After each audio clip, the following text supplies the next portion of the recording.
Hey guys, back to Story Thieves. Hope you guys have had a good weekend and a good week. Starting off your week today.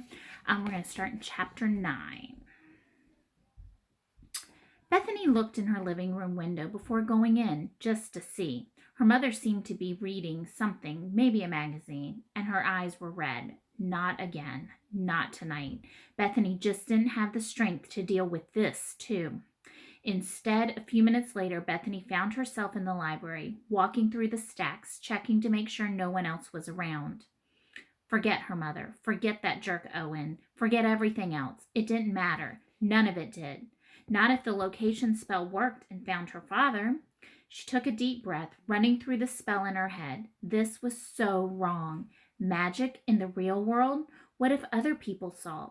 What if it created a gigantic flaming arrow that pointed out of the book her father was in? What if it started screaming the name of the book and she couldn't turn it off quickly enough, like she'd forgotten to turn her cell phone off in a movie? Didn't matter. Not anymore. This was it. All she had to do was say the words and she'd know exactly where her father was. So why couldn't she? And why couldn't her legs stop shaking? But she knew why. Because as bad as today had been, it could get much, much worse. What if she found her father and he didn't want to come home? The words to the spell were ready, right on the tip of her tongue. Her father hadn't gotten himself out of a book to begin with, hadn't he? Why couldn't he now? Wasn't that the real question? What if her father just didn't care? What if he didn't remember her somehow? Or worse, what if he didn't? If he didn't, a one-time only spell. She could find her father. She could find her father. No, she couldn't. Someone turned the corner and gave her a concerned look, and she realized she was sweating, that her legs were still shaking. She forced a smile, then walked too quickly to the children's section and fell into a seat. The books helped. Being around all the stories somehow let her breathe again. They didn't want anything from her or think badly of her. They were just there, just to tell their stories. When her legs stopped shaking, she wiped her forehead with her sleeve, then stood up to walk along the shelves, touching random books here and there. Something would be here to distract her. Some strange world that didn't care about fathers or mothers or Owens. Island of the Blue Dolphins. Beautiful, but way too dangerous, with the dogs and devilfish and everything. Wrinkle in Time. Little too much quantum theory for a night like this. Can I help you find anything? Asked a woman behind her, and Bethany glanced over her shoulder to find Owen's mother giving her a pleasant look. Bethany quickly turned away, shaking her head. Oh, no thanks. I'm fine. I can make some suggestions if you want, the librarian said, standing next to Bethany. What kinds of books do you like? I'm not really a big reader, Bethany said quietly, turning her body away as much as she could. Oh, I always see you in here, Owen's mom said, running her hands over the books like she was looking for something. Don't worry, maybe you just haven't found your favorite book yet. I honestly don't think anyone has. Just when you think you might have a favorite, something even better comes along. It's the one rule they taught me in librarian school. You went to librarian school? Bethany asked in spite of herself. You can quiz me on the Dewey Decimal System if you want. Ask me about what number Victorian biographies go under. I dare you. Bethany smiled, then remembered what was happening. I'm okay. I just wanted this one. She grabbed something random off the shelf and tried to make an escape, but Owen's mother stepped in front of her. Half Upon a Time. I met that author once. He misspelled his own name in my book when he signed it. Weird. If I were you, I'd try. Here, how about this one? It's one of my favorites. I thought you couldn't have favorites, Bethany said. Nah, the second rule they taught us in librarian school is that you can have as many favorite books as there are books, she said, not cracking a smile. Do you want to know what the third rule is? That there are no rules? The librarian laughed. That's the fourth rule, actually. The third is that if you want to find a new favorite book, ask a librarian. They always know. She handed Bethany a copy of something called The Great Brain. Give it a try and let me know what you think. Bethany nodded, giving up, then followed Owen's mother back to the checkout desk and signed the book out. She turned to leave, then paused. Thanks for the book. That was nice of you. Let me know if you like it, the woman said, and next time maybe you can recommend something for me. Bethany smiled and waved goodbye, then left the library holding her new book close, her mind not at all on what she was doing. Weirdly, it took her longer to get home from the library than usual. Even weirder, she found herself at Owen's house again without even realizing it.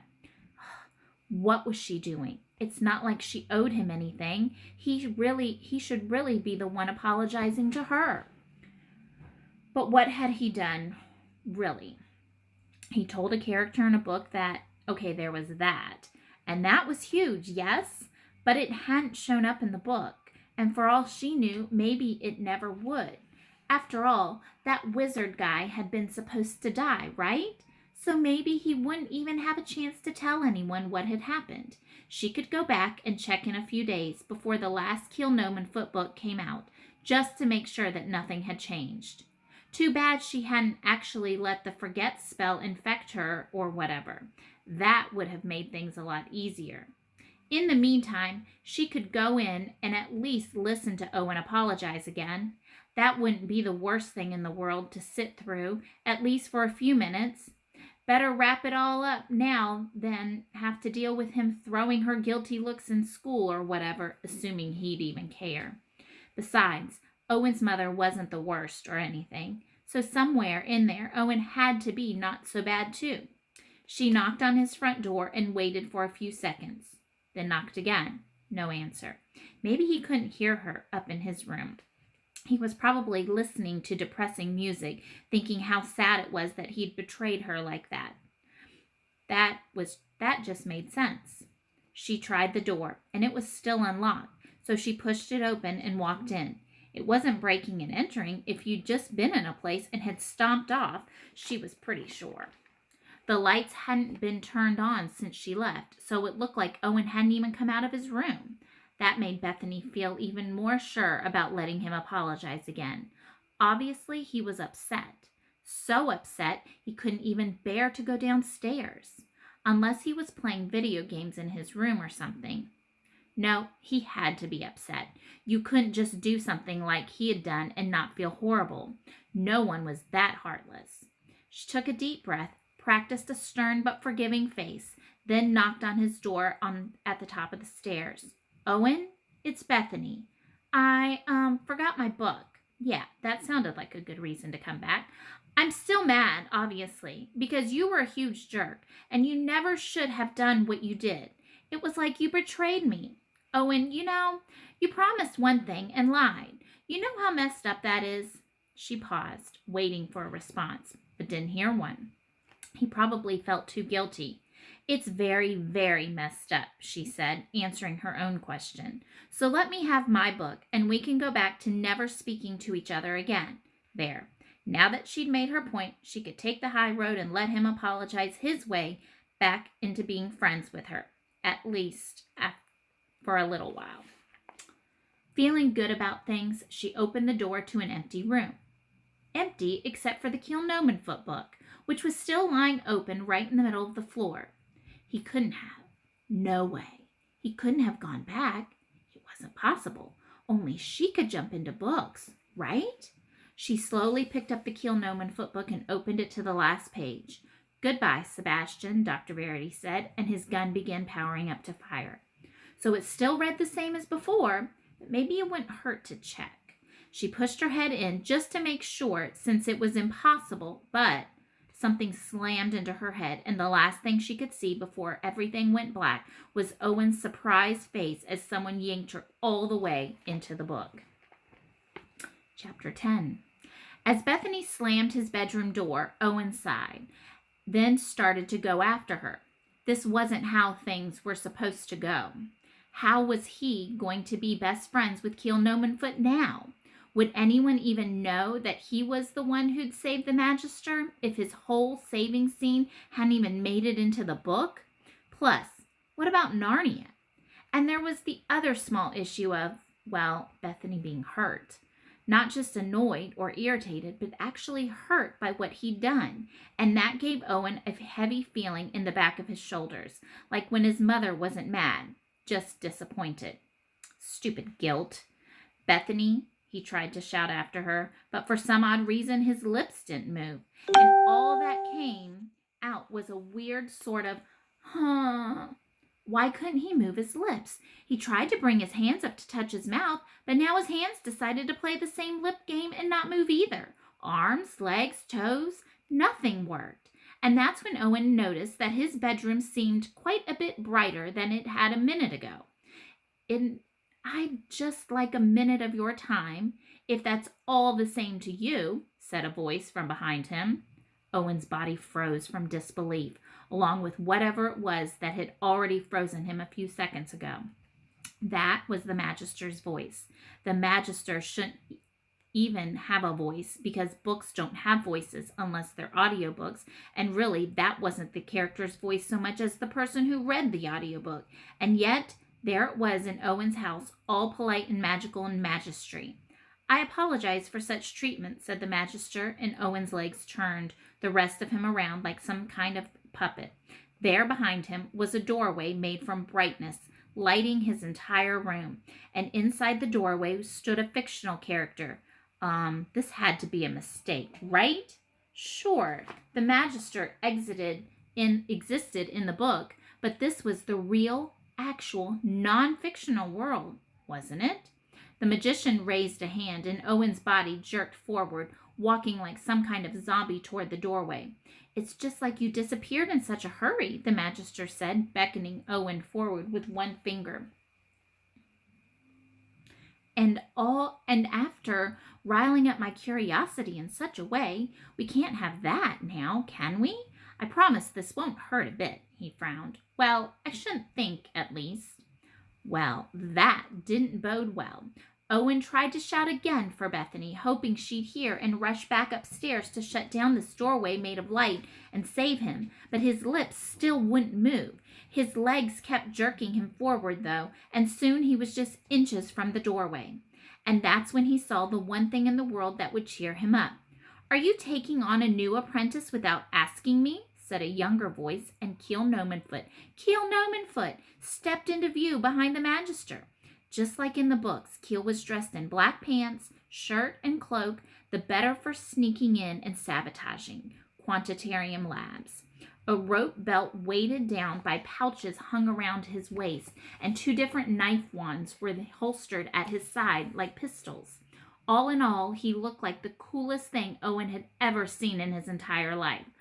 Ah, Keel, the Magister said. He gestured toward Owen. This is the boy who saved me from Dr. Verity, and somehow knew that I would need saving. You fought Dr. Verity? Keel Nomanfoot, the actual, real, live, sort of, Keel Nomanfoot said to Owen. With what? He grinned. I'm just kidding. Nice job, buddy. I owe you one. Doesn't matter when or where. You just tell me what you want done. The more dangerous, the better. In fact, if it's world being destroyed, dangerous, that's the most fun. So really, you'd be doing me a favor. His grin widened, and he winked. Owen Fanboy giggled in response, only since he couldn't move, it came out like a weird moaning ghost. Keel winked. That was just so Keel. Keel's face grin faded, and he gave Owen an odd look, then turned to the Magister. So the 7th key's location is in the original computer. You know how much I hate going to Quantitarium? That will have to wait. For just a moment, apprentice, this might be of greater importance. But even if you capture Dr. Verity, there's an infinite army of science soldiers waiting in orbit around Magisteria, ready to attack. We still have to shut them down. And all the magic users that were arrested, I need to free them. If this child knows of Dr. Verity's plans, we might do well to find out about how that is possible before you run off again, the old man said, flashing a patient smile at Keel. Something already worries me. Do you see what I see through the portal? Keel squinted past Owen. Someone doesn't know how to hang up his clothes. The Magister shook his head.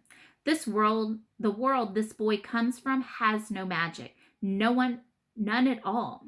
We could be looking at another alternate reality where magic was truly destroyed. It's even possible that this boy knows of Dr. Verity's plans because, in some manner, Dr. Verity exists there as well. Uh-oh. That didn't bode very well either. No, Dr. Verity, Owen tried to shout. No, Dr. Verity. And magic wasn't destroyed. It just never existed here. None of that got said, of course, just a lot more moaning. He says that magic never existed there, Keel translated, then paused. You know, I've seen alternate worlds, desolate futures, and the nothingness beyond the end of the universe, but I've never seen anything like that room. He shook his head. It just screams boring. You have to feel bad for whoever grew up there. Ah, appearances might deceive, the Magister said. Look closer. This boy and another, a girl, mentioned a book while they were here. Take a look at those books on his shelves. The Magister gestured, and several books popped off Owen's shelf and began flipping their pages. There's magic in their histories, Keel. Magic everywhere. Schools for magic. Wardrobes leading to magic lands. Gods and monsters. Impossible things. And yet, that magic no longer exists in their world. How would that have happened? Keel frowned. Let him talk. Maybe he knows why. Maybe he even wants to help. He turned to Owen. You do want to help, don't you? You saved my Magister here. I bet you want to learn magic and become amazing and do impossible things, yeah? Of course you do. Everyone does. That's all science people are, just jealous of magic. Want me to teach you some right now? Owen's eyes widened and he tried to nod vigorously, tried and failed. Answers it shall be, the Magister said, and if you wouldn't mind, my boy, just a short trip back to my study. Let's keep it as short as we can, Keel said. I still have to find the 7th key. Owen's feet picked up off the floor and walked him into the shining doorway, then over to the wall in the now familiar Magister's tower. There, his uncontrollable hands reached down and fastened chains to his ankles, then to each wrist. The chains magically tightened, making sure he wasn't going anywhere anytime soon. Just for your own safety, the Magister said, giving a friendly wink. This really wasn't boding well. The Magister murmured something, and suddenly Owen was free to speak, to move, and to escape. Unfortunately, the chains kept him from doing 2 of those things, so he went with the 3rd.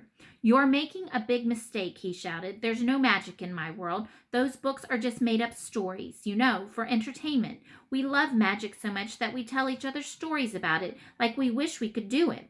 That's it. Trust me. If any of us could, we'd be magicians in a minute. The Magister watched Owen for a moment as Keel made gestures with his hands, fidgeting from one foot to the other foot, clearly anxious to get on with his quest book series. But the Magister ignored his apprentice. Instead, he whispered something else, and a weird sort of fog slid into Owen's brain. Now, the magician said, his voice low and commanding, tell me again how there is no magic in your world.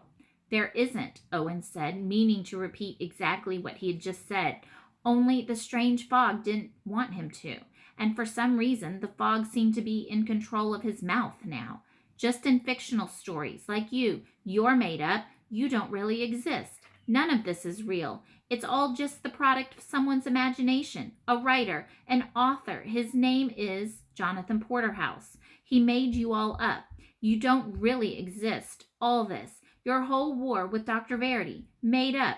It's not real. There's no such thing as magic. Never was. You are just a bunch of words on a page, and the only reason I'm here is because my friend Bethany. Well, not really my friend, because I annoyed her. She brought me here, because she does that kind of thing. Wait, what? And that's what we'll stop for today. See you soon. Bye.